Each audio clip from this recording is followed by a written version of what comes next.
તો hello friends, આજે આપણે બનાવીશું આલુ મસાલા પૂરી.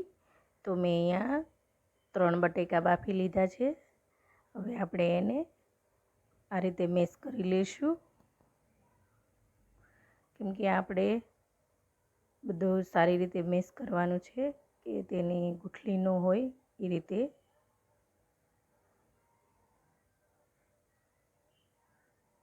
તો આ રીતે આપણે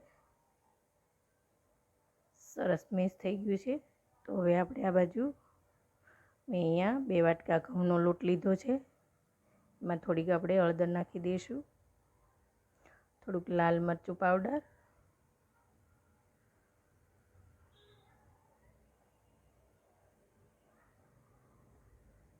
ને થોડાક આપણે અજમા નાખીશું. હાથથી ક્રશ કરી એને આ રીતે. હવે આપણે થોડીક કસૂરી મેથી નાખીશું.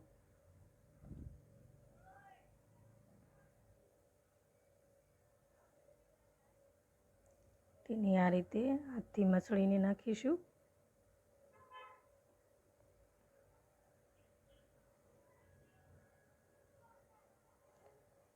હવે આપણે કોથમરી નાખી દઈશું, થોડુંક સ્વાદ અનુસાર મીઠું,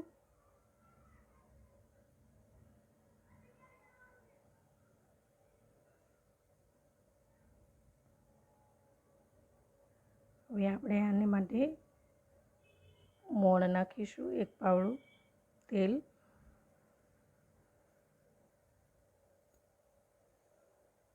કેમ કે આપણે બટેકા લીધા છે એટલે આપણે મોણની જરૂર બહુ ઓછી પડશે, એટલે મેં અહીંયા હવે આપણે આમાં બટેકા નાખી દઈશું.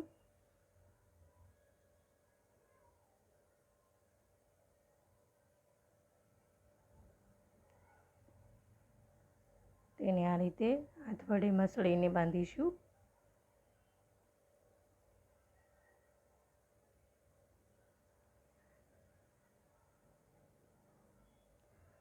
આપણે આગળ પાણીની જરૂર પડશે તો પાણી નાખીશું.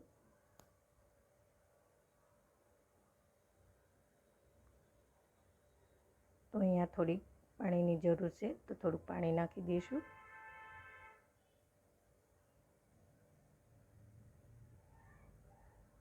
આપણે આનો જે આપણે રેગ્યુલર પૂરી બનાવતા હોય એવો જ લોટ આપણે બાંધવાનો છે.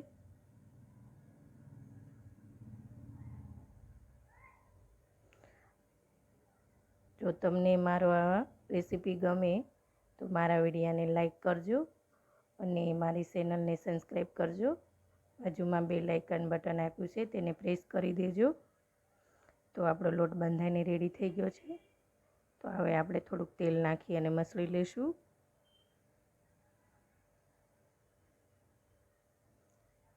હવે આપણે આને 10 થી 12 મિનિટ રેસ્ટ થવા દઈશું. તો આપણે 10 થી 12 મિનિટ થઈ ગઈ છે. તો સરસ એવો આપણો લોટ કૂણ આવી ગયો છે. આ રીતે આપણે પાછો ફરીથી મસળી લઈશું. તો હવે આપણે આના નાના નાના લુવા બનાવી લઈશું,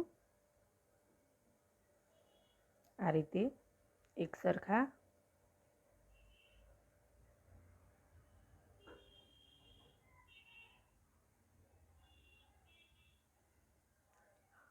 મેં અહીંયા પાટલી ઉપર થોડુંક ડીશ કરી લીધું છે.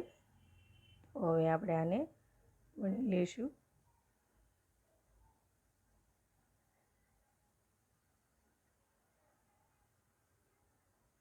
આપણે આની થિકનેસ થોડીક જાડી રાખવાની છે.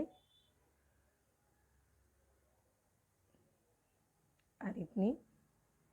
તો આપણી પૂરી હોય તે સરસ ફૂલીને દળિયા જેવી થાય.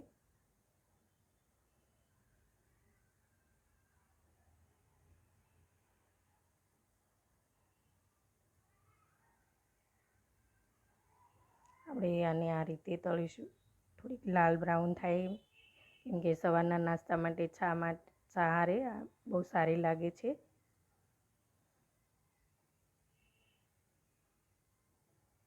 તમે આની સાથે ચટણી પણ ખાઈ શકો.